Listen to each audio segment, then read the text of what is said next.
Hey there, all you beautiful Texans. Welcome back to the James Show. It's News Talk 820 WBAP, now on FM at 93.3. Yeah, I'm ready to go. Happy Halloween. And look, I didn't mean for this to happen. I don't control things, but sometimes I think, am I secretly in control of the world? And I just forgot, because on top of Halloween, I mean, how many jokes do we have? Like, you could say, like, this whole election's turned to garbage, huh? Right? Or this whole election's a dumpster fire? Because, I mean, now we've been talking about since Sunday is garbage. And, this whole election's hot garbage. Let's ask Matthew Wilson back on from SMU. Welcome to the Halloween edition of the James Show, Matthew Wilson. As we enter the final stretch, who knew that garbage would be the hot topic? I know. I don't think we would have anticipated that. And certainly Trump and his campaign are leaning hard into President Biden's remarks. And, he has, love him or hate him, he's definitely got an eye for showmanship. And the whole stunt with him wearing the orange vest and riding in a garbage truck, I think really was a good visual capitalization on President Biden's misstatement. Yeah, I assume most James Show listeners are aware of the stunt, but for those of you who aren't, there's been a back and forth about garbage and who's garbage, who isn't, and Trump showed up and it wasn't just a garbage truck, it was a pretty little white truck that had Trump Vance, the campaign logo on the side. So they must have whipped that up quick, because I'm sure those aren't just laying around. Right. I don't think there's a whole fleet of Trump Vance garbage trucks up in Wisconsin. I think one had to be custom made, but they got that done in a hurry. It's funny how well that resonates. I mean, I'm not really that surprised, but the media is just feeding into it. Yes. Well, Trump needed that. I mean, Biden gave him a gift. It was a gift from the gods, really, because, there was a lot of negative publicity surrounding the comedian's racially insensitive remarks about Puerto Rico up at the Madison Square Garden rally. And that was dominating the news cycle until Joe Biden said that Trump supporters were garbage. And then Trump capitalized on that with the visuals of the garbage truck and all of that. And that served to very quickly take the conversation away from the remarks about Puerto Rico and on to President Biden's remarks. So I think it worked out very fortuitously for the Trump campaign. Yeah, and it also couples with what he did with the McDonald's thing. There's sort of a underlying subplot about is she lying about her previous employment there, because she used to tell the story, and then she was called out on it, and she stopped telling the story, and I haven't seen any evidence. So what does he do? He goes and he drops some fries in a McDonald's. That's right. Now, as I said before, he's got a flair for showmanship. He has an instinct for doing these kinds of attention-grabbing things, and that's a real asset in a campaign. He's able to dominate the media narrative with what are honestly stunts better than Kamala Harris is, and that's an asset that he has. Okay, so what do you think about the polls going into the final days here? How accurate do you feel they are? Well, I think they are likely to be pretty accurate. But that being said, when they're saying that the race is within a point or two in all the key battleground states, as well as nationally, they can be pretty accurate and still have wildly different results with regard to the outcome, right? The difference between 51% and 49%, it's only 2 points, but it's all the difference in the world. And that's why we're in such a place of uncertainty. It's not because the polls are necessarily going to be wildly off. On average, polls in presidential elections over the past 30 years or so have been off by 3 or 4 percentage points, one way or the other. Now, 3 or 4 percentage points is pretty close to the mark. But the problem is when what they're saying is really near a dead heat. If they're off by 3 to 4 points one way or the other, either Trump or Harris could end up winning comfortably. So I saw New Hampshire moved from leans dim to a toss-up in some new polls that came out yesterday. I was surprised New Hampshire was a leans dim state to begin with. Well, it's been Democratic for a while. I mean, they do have a Republican governor and often have a Republican state legislature. But in presidential politics, New Hampshire has been Democratic for the last several cycles. And New Hampshire tends to be an electorate that is more college-educated than the nation as a whole, and we know that college-educated voters have been trending against Republicans in the Trump era. So that's why I would still expect New Hampshire to go Democratic. But I'll say this, if it doesn't, if we see indications early in the evening that Trump is running even or actually winning in New Hampshire, that would be a signal that he's likely to win pretty comfortably in the overall election. All right. So as we're walking up to the final days, what are you talking about in your classes? Talking about polling, because I'm teaching public opinion this semester. And so talking about what we're going to be looking for in terms of how the pollsters did their job and whether they're accurate or not. Talking about realignment in the electorate, about the movement of African-American and Hispanic voters towards the Republican Party, about the movement of upscale white voters away from the Republican Party, and how much of the first there is compared to how much of the latter, because that's largely going to be the story of who wins in this election. So those are some of the things we're talking about in class. Fantastic. All right. Well, that was a good little rundown. Thank you for joining the James Show and spending a little time with us, Matt. Oh, happy to do it. Now, one of the swingiest of swing states is Michigan. And Michigan has it not like that. Shame. Shame on you. Sinner. Focus. No, Michigan's a swing state. And when I say it's the swingiest of swing states, that wasn't a naughty reference. That was because it actually had been traditionally a blue state that went red for Trump in 2016 and flipped in 2020. That was one of the few states that made the difference on Trump not getting reelected. One of the issues, one of the many issues in Michigan was their Dominion voting machines. And if you're on one side of the aisle, you're suspicious of them. If you're on the other side of the aisle, you pretend like nothing's wrong because you got the result that you like. So what's going on with Dominion voting in Michigan? They're having some issues. Now, Michigan, still a blue state. This is coming out of Lansing. So this is their state. What was that called? Attorney General? Issues with the programming of the... She's talking to WLNS, asking about the Dominion machines. Why was it only caught in the last few days? This boo-boo. Yeah, this is a nationwide issue with Dominion voter access terminals in the counties that use them. And the voter access terminals, of course, not all the machines, just the ones that are accessible, have an issue with the straight party voting and a programming issue that's, again, affected the machines nationwide. And I think all of us that use Dominion machines were unhappy to learn about this during the testing period and as early voting began. So we're working with Dominion to seek accountability on that front, and also are working with our clerks to ensure voters are aware of this programming issue that will require them to ensure they are voting every section on the ballot.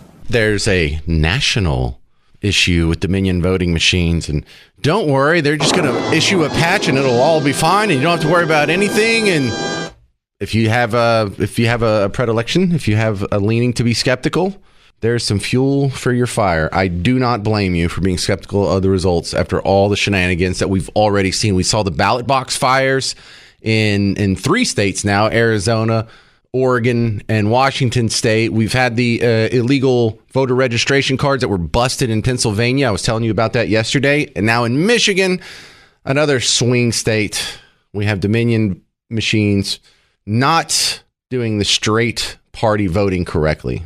800-288-9227. Oh, we're keeping an eye on this. John in Waco, you're going to be my next freelance James Show reporter. Tell me, how was your experience early voting on WBAP?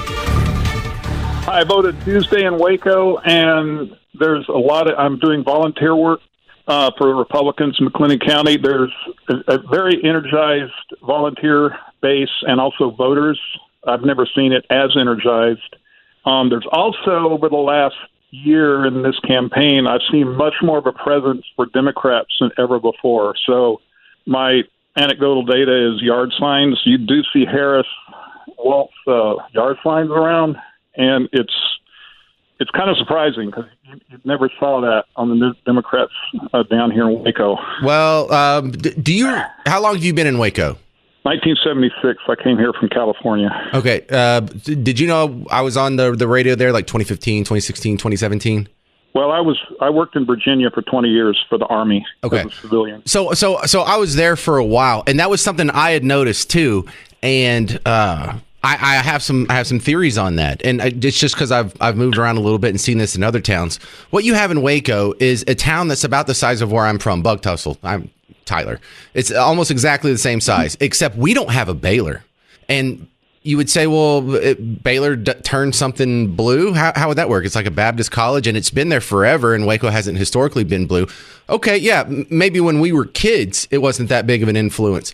But we had this issue of, if you look at the spending we have on colleges, when you add in how much we pay in tuition and loans and from state governments and from county governments and from the federal government, from 2000 until about 2020, we've more than doubled the amount of money that goes into colleges, but we haven't doubled the amount of students. We haven't doubled the amount of teachers.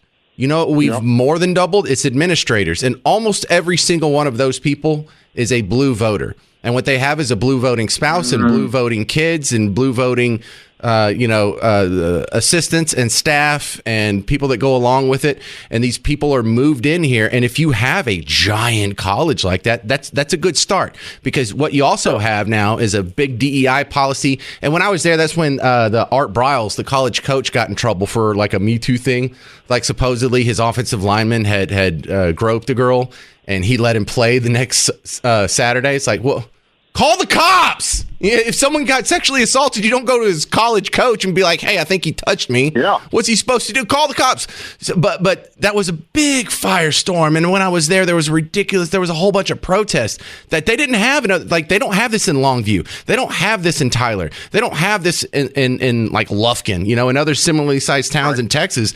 I think this is all coming out of Baylor, because now they've got a big DEI department. They got a big Title IX department. They got a big humanities department. They got a bunch of professors who are teaching a bunch of things that can't get people any jobs. And so they just fall out of campus in the middle of Waco, and all they're trained to do is racial grievances and DEI and social justice. And there was a big problem with that. There's like what was that, like Progress Waco or something or other, Project Waco. Dude, they did all the bike lanes, and they did like the socialist grocery store, the Jubilee Market. I used to go down and make fun of that.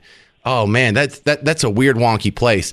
But here's what you need to know. If you are in one of these situations, you still outnumber them. They're just really loud. This is their job to be political. This is their job to do signs. This is their job to wear T-shirts. This is their job to protest and have rallies. And the rest of us are going to work. We got real jobs. We got to swing a hammer or at least punch a keyboard or something.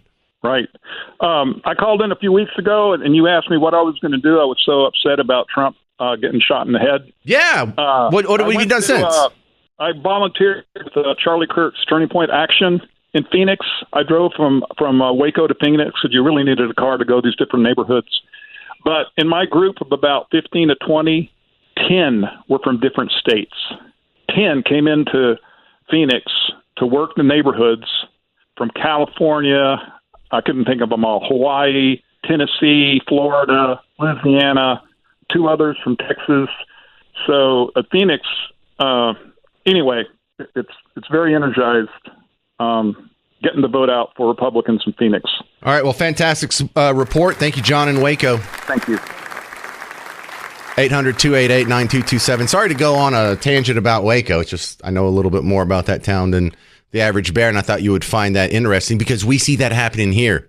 That's kind of what happened like over in University Park and Highland Park. Like, why do you see so many Waltz Harris signs there? Well, because SMU is just spitting these people out, and they don't really have a real job to go to, so they just sit around and be political activists because that's what they were trained to do. Billy in Fort Worth, you're next up on WBAP. Go. Hey, James, went and voted at the Johnson County Sub-Courthouse. Everything went well, but can you hear me? Well, I turned on the music to make it sound serious, Billy, just to give you a little more gravitas. Yeah. All right. So went there, and then on my exit, I decided I was going to just ask 10 people as they walked out if they voted straight Republican or straight Democratic ticket. Oh, you did your own little survey. You did a Billy poll. Yeah. That's right. So 7 people voted Republican, 3 people voted Democrat. But my question is, in all these other states, like let's just say Kentucky, how is there a Democratic governor, but everybody else, the entire state legislature is Republican? Doesn't make any sense. Yeah, so that happens. Goes and cherry picks. So that happens in some of these smaller states, and this is weird because we didn't see this in Texas.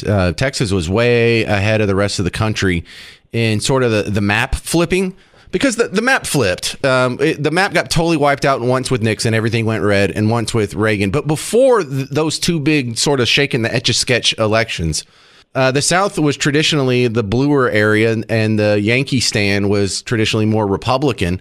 And we felt that flip happen in like the 90s. And like Alabama didn't have a Republican dominated state legislature. Now you think Alabama, well, that's about as deep red as it gets. I mean, that's even worse than Buck Tussle. I mean, they had white cornerbacks until 1972 on the Alabama football team. That's how, anyway, getting off on a tangent there. They didn't actually flip to Republican until like 2012. And same thing with Louisiana. Now, their senators coming out of Louisiana, they went red back in the early 2000s. Like David Vitter was the first one, though. Up until David Vitter, and you remember him, all of them were Democrats. So there's still like that strong undercurrent of Democrats in the smaller states, you know, the places that don't have a giant metropolitan area that are kind of pulling the rest of the state along. So when you have a Kentucky, what's the biggest town in Kentucky? When you have an Alabama that doesn't have a major sports team, there's something weird about those kind of halfway smaller states. Arkansas is another one that they retain a lot of their Democrat identity. That's still sort of an echo of the Democrat domination of the South traditionally in America up until about 40, 50 years ago?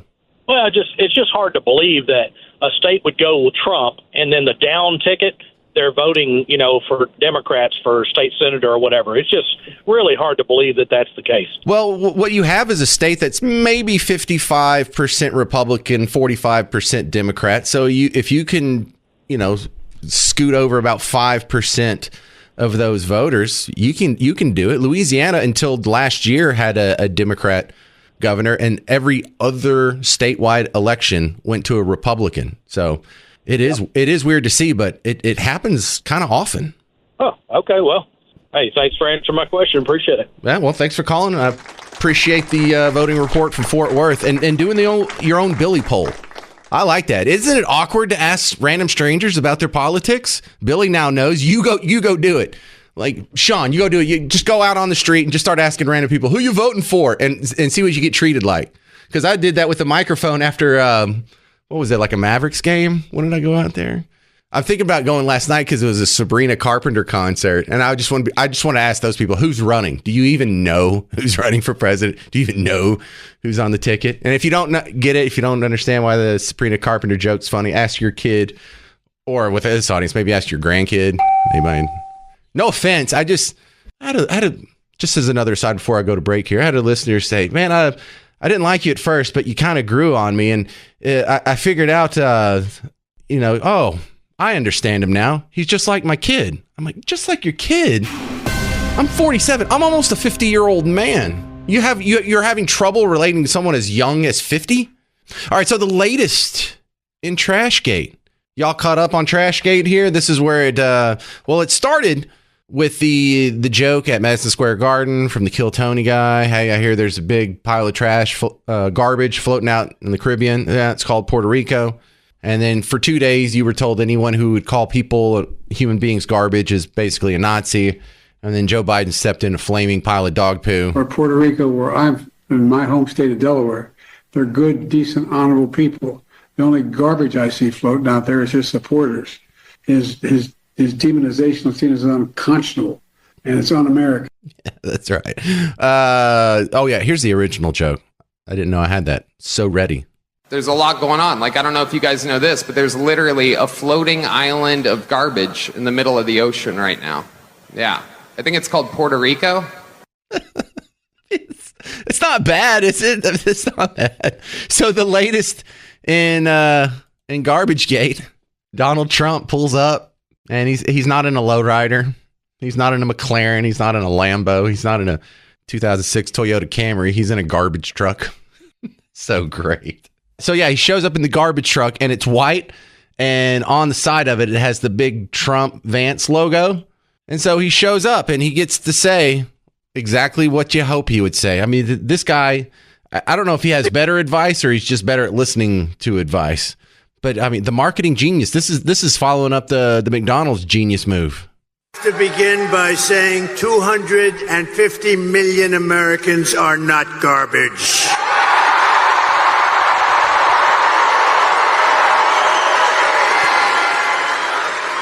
This week, Kamala has been comparing her political opponents to the most evil mass murderers in history. And now, speaking on a call for her campaign last night, crooked Joe Biden finally said what he and Kamala really think of our supporters. He called them garbage. No way. No way. And they actually mean it, even though, without question, my supporters are far higher quality than Crooked Joe or Lion Kamala. Higher quality. He's still wearing the safety vest, too. My response to Joe and Kamala is very simple. You can't lead America if you don't love Americans. That's true. You can't be president if you hate the American people, which I believe they do. I don't think they hate the American people. Certainly not a big fan of Trump supporters. Called us garbage. But look, you think Kamala could pull that off? You think Kamala could show up in a garbage truck and just lean out the side and casually talk to reporters and take questions? Like, here he is, like, littering the garbage truck. The audio is terrible, so I'll pull the audio from the rally. But he says the same thing. Joe Biden should be ashamed of himself if he knows what he's even doing. And she should be ashamed because she shouldn't let him do it. She's the vice president, but I assume she's acting as the president. She should never have let that happen. I hope you enjoy this garbage truck. Thank you very much. I hope you enjoy this garbage truck. Are you not entertained? Has this not been the best election you've seen in your entire life? And look, it's not all funny. Trump getting shot in the ear. I mean, we had a very close call there. That's not funny. The other close call at his golf course, not very funny. And look, truth be told, I don't think you were real insulted by being called garbage. I wasn't real insulted by being called garbage, which kind of reinforces the whole histrionics around the performative offense of people after Sunday's garbage joke. Oh, Puerto Rico, garbage, haha, got it, low-hanging fruit. Kind of funny, I guess. But I just love to see it turn on its head like that. For 48 hours, you were told it's just unconscionable to refer to people, human beings, as garbage. No one would do that unless they were Hitler. And then your genius president just steps in it so bad. It's like a Seinfeld episode. It's like a Seinfeld episode where, let me get this straight, Kramer takes his golf balls to the beach and he's hitting them into the ocean, and George is trying to impress this new girl by pretending to be a marine biologist, and he has to go rescue the whale because it got a golf ball stuck in its blowhole. I mean, it's not even a believable coincidence. It's not even, and look, something Joe Rogan said like in June has just stuck with, or no, it was July, has stuck with me. Because Rogan's response to Trump being shot the first time was, how much more proof do we need that we're living in a simulation? Like, how much more proof do we need that we're really all just sitting in the Matrix? We're in like some salmon colored pile of goo, and there's a bunch of wires and hoses going into us. And the evidence is that this season of USA, the writers have gotten so lazy. It's not believable anymore. Like, the USA has jumped the shark. The real world has jumped the shark. So 800-288-9227. If you have anything you want to add to that, 800-288-9227. By the way, did anybody actually ask the Puerto Ricans how they felt about the joke, or Trump? Do they think Trump hates them? I don't know. Let's ask the Puerto Rican senator. James, Puerto Rico doesn't have a senator. I know, but they have a non-voting representative that they elect. It's called a shadow senator. Her name is Areta Buxo. Beautiful. That has no point on this, but she's a fan of Trump. For those reasons, among many others, I strongly and fully support and endorse Donald J. Trump to be our 47th president, to make America great again, and of course, to make Puerto Rico shine again. Yeah, you can stay in the country. We'll let you stay. I mean, you did that, and you also gave us Bad Bunny, so that's pretty good. Trump's got the new hit song on TikTok. Is it a dance party with Beyonce? Have you heard this one? Beyonce. This is my new favorite song from the campaign thus far. Dance party with Beyonce. Dance party with Beyonce. Dance party with Beyonce. Dance party with Beyonce. Beyonce. Beyonce. So what you're hearing now is on TikTok, and people are dancing to it, mostly girls. Some of them are wearing Trump hats and Trump shirts and whatnot, but a lot of them are non-political. This is just cycling through TikTok, and people who are non-political are being presented with this guy. Does this sound like Hitler? Does Hitler make the Beyonce remix? Is this what fascists do?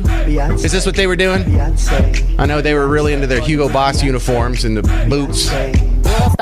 Carry on. Dance party with Beyonce. All right, I want to hear your your James Show reports. Early voting reporters, get on the horn. Well, election 2024 rolls along. A guy that's been helping us make sense of it, Donald Kimball's back on the James Show. Donald Kimball, we're going into what is the last 5 days here, and I have mentioned some polls in the first hour of the show that show it's an inchworm movement toward Trump, but it's still movement toward Trump. Are we starting to get optimistic here, Donald? Well, I think that there's a couple things to consider. The first is that while, the polls have always been tight, the polls have been close, just from a perception standpoint, the Trump campaign really does seem to be peaking and climaxing and getting all the energy and momentum between his McDonald's stunt, between the garbage truck stunt, and then his appearance on Rogan. He's been doing a lot of things that have been generating positive coverage. While the Harris campaign, the same can't exactly be said for them. Obviously, President Biden's garbage remarks hurt them, and there have been fewer opportunities for the Harris campaign to really make a big splash in the same way. So that's a positive indicator, but it's always been close, and I don't think that this is in the bag one way or the other. Oh, I agree. Maybe not in the bag, but maybe just how about worrying a little bit less there, Donald Kimball? Well, and it's possible. The other thing that people like to look at are the betting odds. But I would also issue caution there because the betting markets have Trump up by wider margins than the polls do. But I think that one thing we need to consider is that even though the betting markets have historically been typically closer to the truth in presidential elections, they did just legalize presidential betting on a wider scale this year. And so we've had apps and companies like Kalshi adding into these betting markets through crypto. And I think we need to be a little bit careful because when we open it to a wider audience, there's also a lot more people who are voting based on feelings, voting with their dollars, I should say, voting, and weighing in on the betting markets because they feel like they know it, but they may not actually have good indications. It's a lot more vibes based than polling indicators. So, it's cautiously optimistic, but I wouldn't put too much into the betting polls this year just because of the wider audience. Are we concerned about some of the shenanigans we've seen? We've seen ballot fires in Phoenix, Oregon, Washington State. We had some falsified voter registration cards in, where was that? Was that Pennsylvania? And now we have the Michigan issue with the Dominion voting machines. There's a lot of questionable things already happening. Are you concerned about that?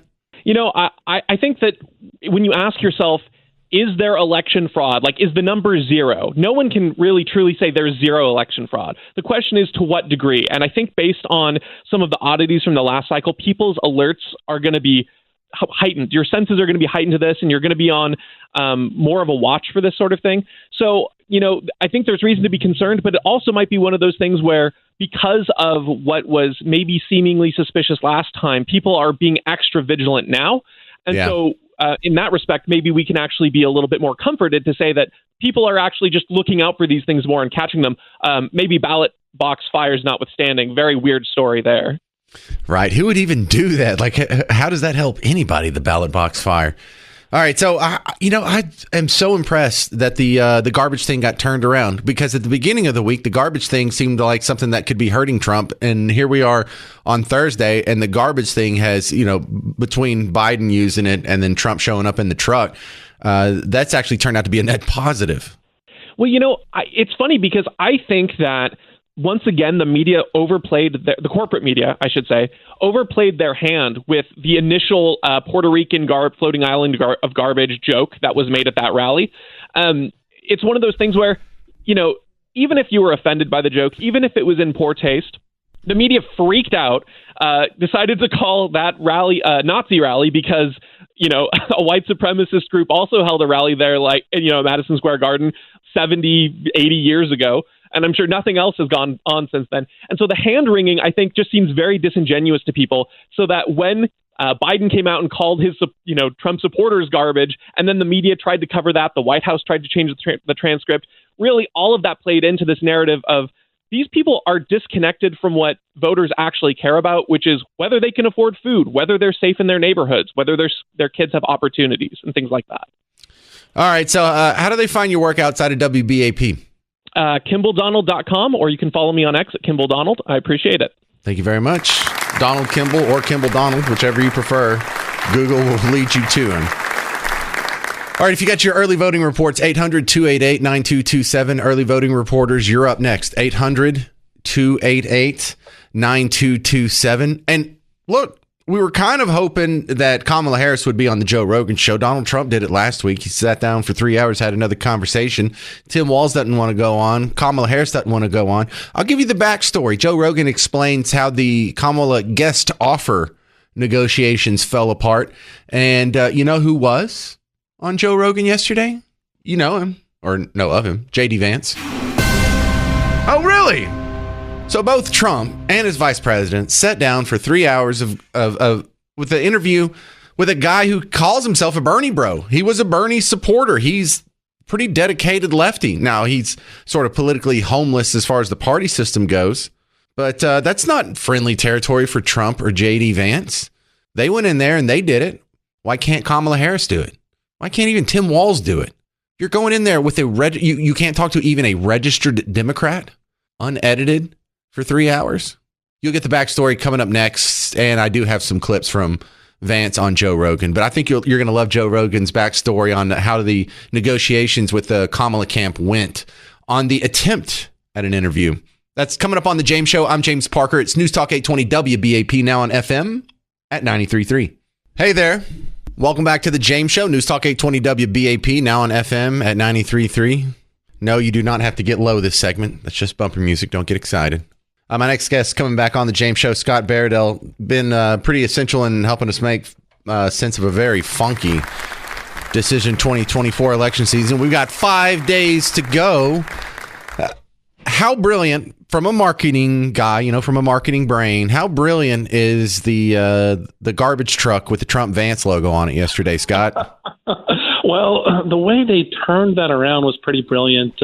Will work at least with Trump supporters. Obviously, that came from the comedian at the Madison Square Trump rally talking about Puerto Rico being a pile of garbage, and then Biden responded by saying it's his supporters actually the pile of garbage, depending on how you right. the statement. But then it was Trump, like with his McDonald's play, who took advantage of it with the photo op with the garbage truck, which is, of course, that stuff spreads like wildfire on social media now. It sure does. The other big, I thought, PR move that we'll probably be talking about in the following years when we describe this campaign to, I don't know, college students or whatever, would be the McDonald's stunt. That turned out to like, it's been a week since that happened. That turned out to be all positive for him. Oh, yeah, and there's been a lot of, it wasn't, the store wasn't open and this and that, but, look, it did exactly what he wanted it to do. I think it was an overwhelming positive response to that. So I think people like to see that. Even if it's someone just kind of going through the motions of being a regular guy, people would rather see you do that than not. Well, we're all watching for voting shenanigans. A lot of people weren't happy with some of the questionable events around the 2020 election. And some people seem to be on it too much. And then some people seem to be too quick to call any questioning of the voting process a conspiracy theory. How do we find a good middle ground between, being too sensitive to it versus being too desensitized to it? Well, it's hard because obviously there's, conspiracy theories. There's people that think the Earth's flat, that we didn't go to the moon. So it's like, where's the middle ground there? It's like, at what point does evidence come into play? And we went halfway to the moon. I don't think anyone believes that. Just turned around and came back. Yeah. Yeah. Well, let's go back to 1960 when it was Nixon against Kennedy. Kennedy won that election, but there was a lot of real evidence afterward that said maybe there was some fraud in Chicago and Texas. Maybe Nixon should have won that. Nixon accepted the results. In 2000, it was Bush and Gore, and of course, Bush's brother was governor of Florida, and it was a few hundred votes. Lots of things to be, that you could rightly raise questions about. But Gore gives this big speech saying, America comes first, and I accept the results of the election.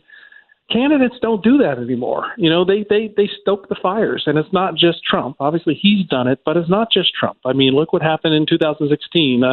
Hillary loses, and all we hear about for years is it was only because of Russia. She didn't really lose. So this is what we're dealing with because it's starting at the top with candidates are going there, and they're fanning the flames that are causing people to believe these conspiracy theories. Well, also, I think a certain segment of society likes conspiracy theories just because real life's kind of boring. Conspiracy theories are exciting. Even if they're doom, even if they're negative, it's still like a level of excitement. And, I think that plays a big part in it. Yeah, and I think what psychologists and people say about conspiracy theories in general is people like them because they give they provide a rational explanation, usually one you agree with, to things that can be random. There's a lot of the Kennedy assassination is a great example. This is something that changed the world. There has to be this big conspiracy around it. It couldn't have just been one unstable guy who did it. And I think that's what when it comes down to Pennsylvania and all the discussion about fraud there, because a lot of people think this election is going to come down to Pennsylvania. And that's why I think so much of the talk about, what happened to this voting box and what happened to this precinct and why were these lines too long? It's leading to one conspiracy theory after another. I think that might be a self-fulfilling problem, though, just in the way after before 9/11, we had planes getting hijacked every once in a while. We hadn't had any get hijacked since because no one's going to put up with it anymore. So I'm hoping we have sort of the same, societal, cultural disdain for people stopping the vote count in the middle of the night on election night, because that never happened before. And I think I don't think we'll put up with it this time. That's actually, fingers crossed, what I'm hoping is that we just won't put it up with it this time. Well, the great thing is that the way I've had family members who are poll workers, and it's a great way to participate in democracy. And there's Democratic and Republican election officials that they do this process together. It's one of the last bastions of some kind of bipartisanship in this country, putting country first. And as long as our local officials are standing firm about and fighting against this misinformation, hopefully what you're saying is true, and we'll get through this. All right, real quick, tell the guy listening about Idea Grove. We're a PR marketing firm based in Dallas, and we're at ideagrove.com. How come you don't do more marketing for the James Show, Scott? Hire me. Yeah, right. I appreciate it. There he is. You find him at Idea Grove online. Coming up next, Kamala Harris. I think she bought the battle pass and unlocked a new accent. I heard it yesterday for the first time. I'll play it for you in about 5 minutes. Kamala's new accent on the James Show. Early voting reporters, you're welcome to call in. We'll talk to you as well. 800-288-9227. I'm James Parker. This is the James Show. News Talk 820 WBAP, now on FM at 93.3. Hey there, welcome to the James Show. News Talk 820 WBAP, now on FM at 93.3. Bring on your early voting reports. 800-288-9227. 800-288-9227. I've been compiling these things. When I make the podcast after the show, I've been labeling them. So if anything comes up and we might have to go back, it really won't be that hard to go back and find some of these irregularities. Now, one of the discussions you just heard me having with Scott Baradell, the guy from Idea Grove in the previous segment, something that brought that up. There's a report here from KSL. Or actually, I should say it's from the Associated Press. I just found it on KSL. And in Atlanta, they have an article here about conspiracy theories. The headline is, election officials are fighting a tsunami of voting conspiracy theories.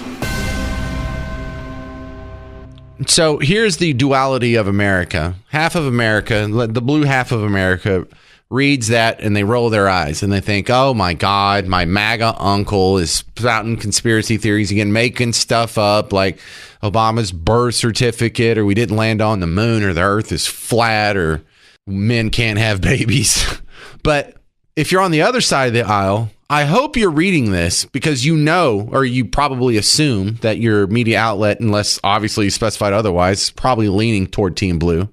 You have a concern because some of these might not be conspiracy theories. There is such thing as a legitimate complaint about the voting process. There is such thing about how in a nation of 330 million people, it's almost of course there's going to be some problems with the voting system. There's going to be someone who tries to slip in some illegal ballots, someone that tries to slip in some illegal voter registration applications, someone that, I don't know, puts an incendiary device in a ballot box. I know it's stupid. You would never do it. I would never do it. We don't understand why anyone would do it, but that's the point. In a nation of 330 million people, if 0.1% of us are absolute blithering psychos, that's like 300,000. That's an army. So all it takes is one to make a story. And then if you start to get a whole lot of these stories, then it stops being a conspiracy theory altogether. And now it starts to be a pattern. And patterns don't just magically happen on their own. That's one of the reasons why my biggest questions about 2020 is, they stopped voting in the middle of the night. Now, my entire life, and I think going all the way back through human history, through American history, no one had stopped voting on the night of, well, let's go get some shut-eye. We'll pick this up in the morning. Like, that had never happened.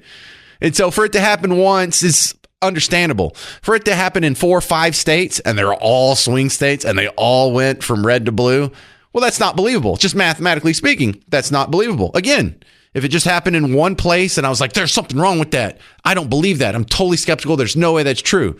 Without evidence, you could say, well, James is just a conspiracy theorist. Old Parker over there, all that WBAP is getting to his head. But when it happens in 4 or 5 states, you don't have to have evidence. It's no longer a conspiracy theory. We're not stupid. Go ahead, get a coin.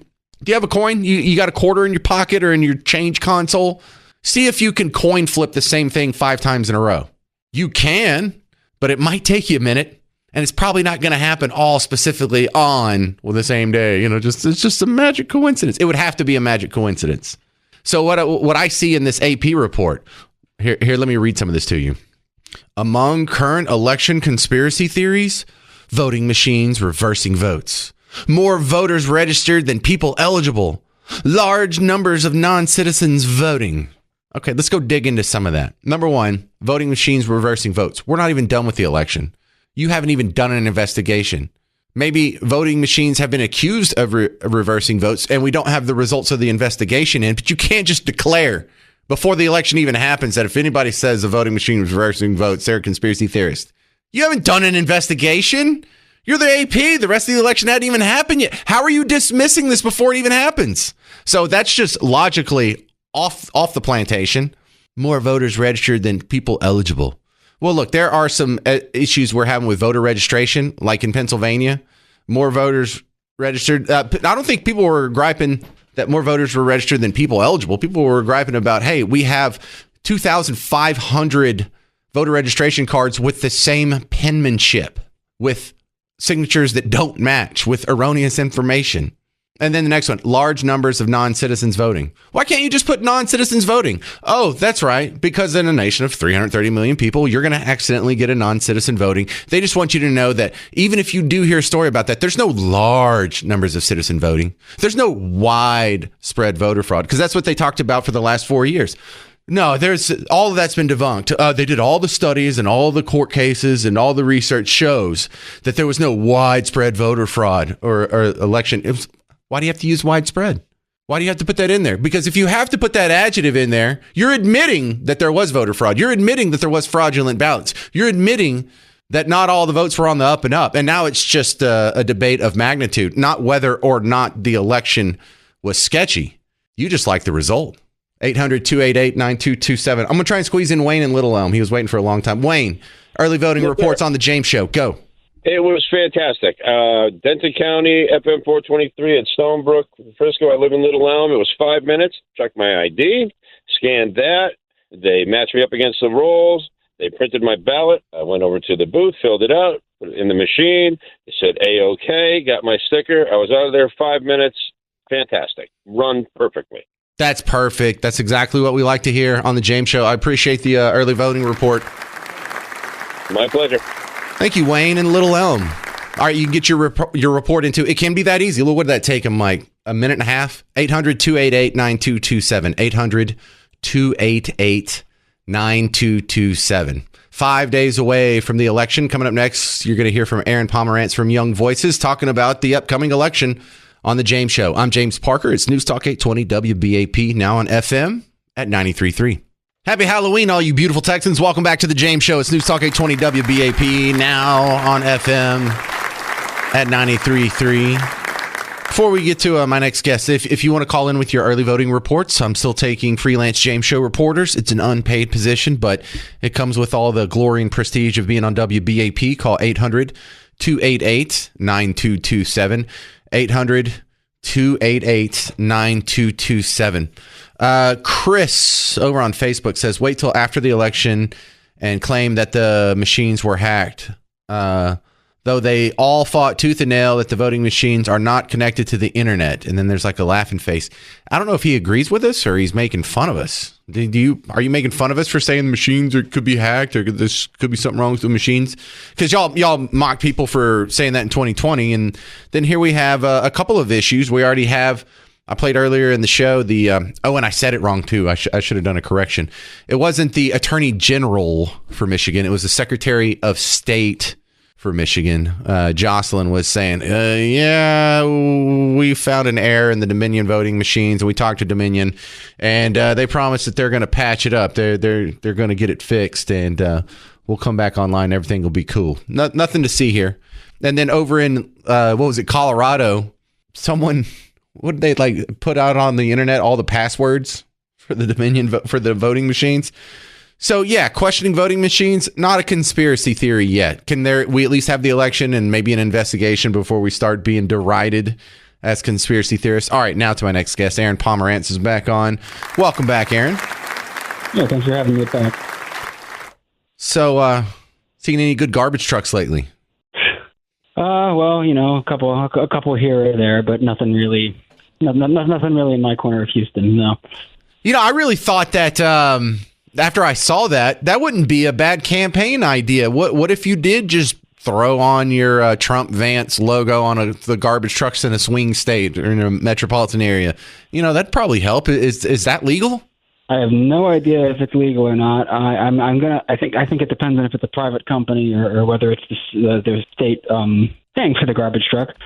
But I would say that Trump driving around I wish that Trump driving around in a garbage truck was more indicative, actually, of his campaign. I think it shows a side of him that he has been a little bit cagey about, where he's able to connect with people. And I think that if that had been more of what he tried to do in this campaign, I think we'd be in a very different state than we are in now. Well, I also think that they saw how well the McDonald's thing worked, and they're like, okay, more of this. Can we get more of me just acting like a normal person with a normal job, just like the people I'm asking? I'm asking all these normal people for their votes. Maybe I should put on a vest like a normal person, Aaron. Yeah, I mean, it's almost charming in a lot of ways. There's something very old-fashioned about it, like just going and talking to people about their votes. And I think, part of it's because they saw how well the McDonald's thing worked, even though the McDonald's thing was definitely aimed at Kamala Harris. But I think that part of it's also that the comments about Puerto Rico from the stand-up comedian have really backfired in Trump's face, I think, more than he or his campaign really went to admit. So let's try to get something else out there and distract from that tactic. I think it would have been a lot nicer if they just started with this. I think it'd be really smart and really do a really good job of playing into his claims that he's not like other politicians and he's not a Washington insider. So do you think the strong tsunami of the word fascist that has been flowing over the last couple of weeks, do you think that worked any?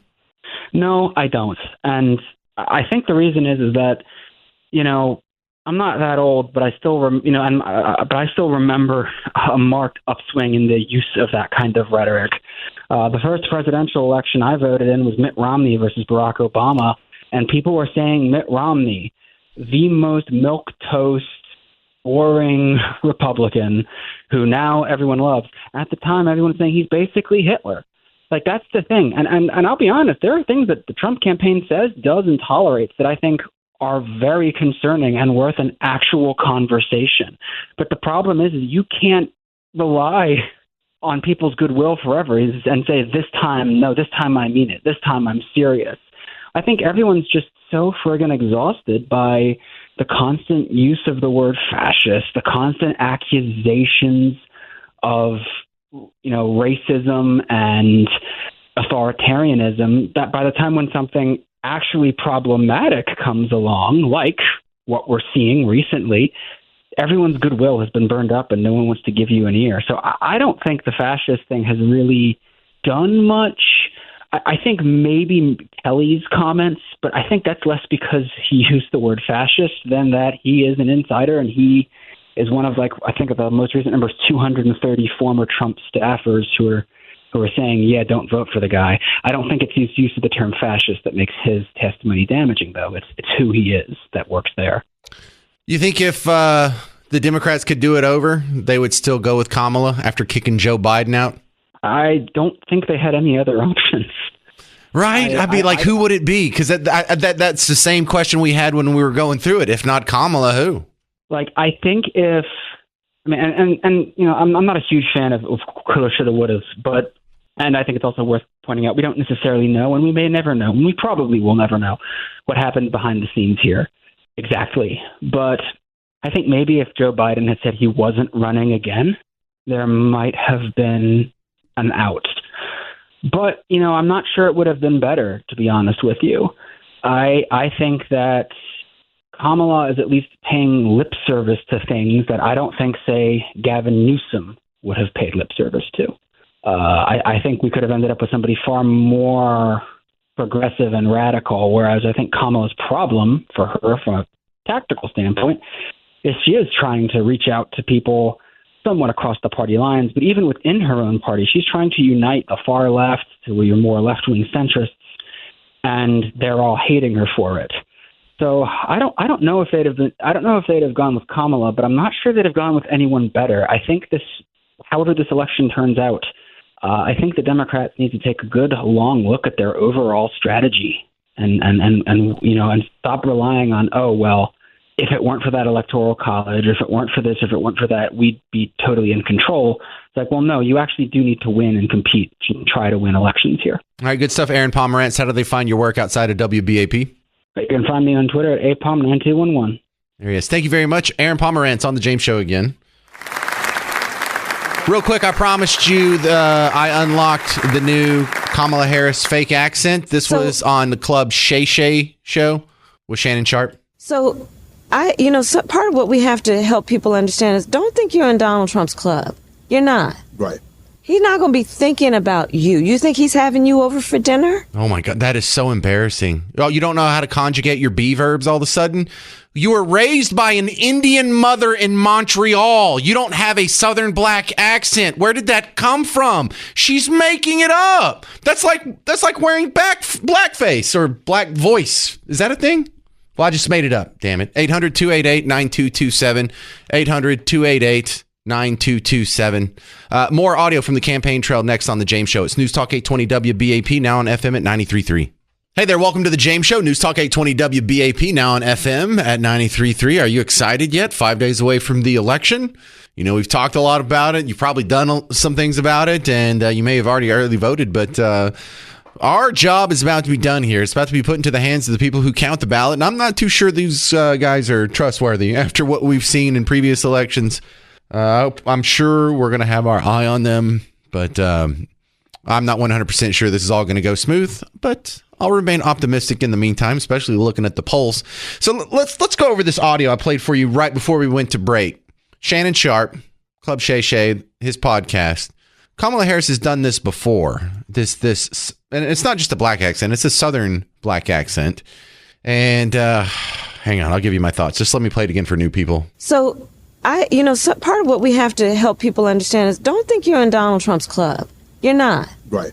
He's not going to be thinking about you. You think he's having you over for dinner? He not going to be thinking about you. Really? He not going to be thinking about you. You think we can find any evidence of her talking like that in the 90s or the 2000s or maybe even the 2010s? I don't know. She might have affected it when she, for a minute there, was in the Democrat primary process for 2020, maybe? I don't know. That she may have started, because this wasn't her first black scent.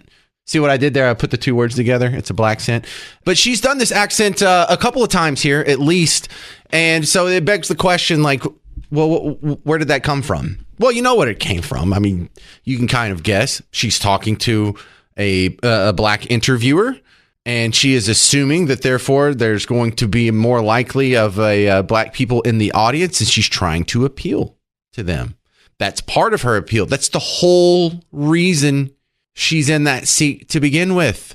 Do you remember, Garrett, do you remember when Joe Biden was the nominee and he was picking his vice president? He's like, I don't know who it's going to be, but I know it's going to be a black female. It's like, oh my goodness. Do you remember him saying that? Okay. Yeah. So what you had there was him just telling the world, this is a DEI hire. I am hiring based on the phenotypes of her physical body, not on her accomplishments, not on her character, not on her abilities, not on her brain. He did that to her. He made her the DEI hire. He even admitted it. But she has a problem. She's not really black. And I don't mean that in the fact that her dad's not a black person. Her dad's black. Her dad looks black to me. He's from Jamaica. Sounds pretty black. Seen pictures of him. Looks black. Biologically speaking, she's black. But it means something more. When you use like the capital B black term, when you're talking about America culturally or in society, you know what I mean? That's not how she was raised. She was raised by an Indian mom in Montreal. So her mom didn't have the same religious background that is common among black Americans. Her mom didn't have the same accent that is common among black Americans, our neighbors down here. She was raised in Montreal. So they didn't go to football games on Friday nights, like is the normal experience for black America and white America for that matter. And if she doesn't start hopping all this up, if she doesn't put on that fake black scent, if she doesn't go on Shannon Sharp, if she doesn't go on Al Sharpton, notice she won't go on Joe Rogan, but she'll go on Al Sharpton and Shannon Sharp.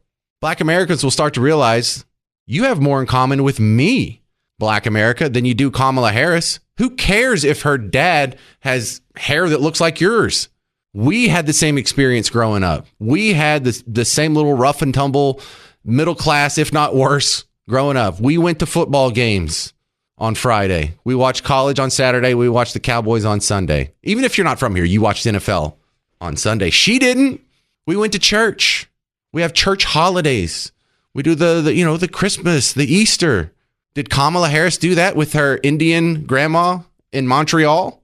If we went to the grocery store, everyone would be speaking English, maybe a few people speaking Spanish. When she was growing up going to the grocery store in Montreal, most people were speaking French, maybe a few English. Was that your experience? Did she grow up listening to your music? Did she grow up listening, I should say our music, because white America is quite familiar with the, whether it's Kanye West or Beyonce or whoever is associated with black culture. I know that better than she does. You and me, black America, as a representative of white and somewhat Hispanic America and black America, we have far more in common than you have with her. And I think that's what this accent stuff's about.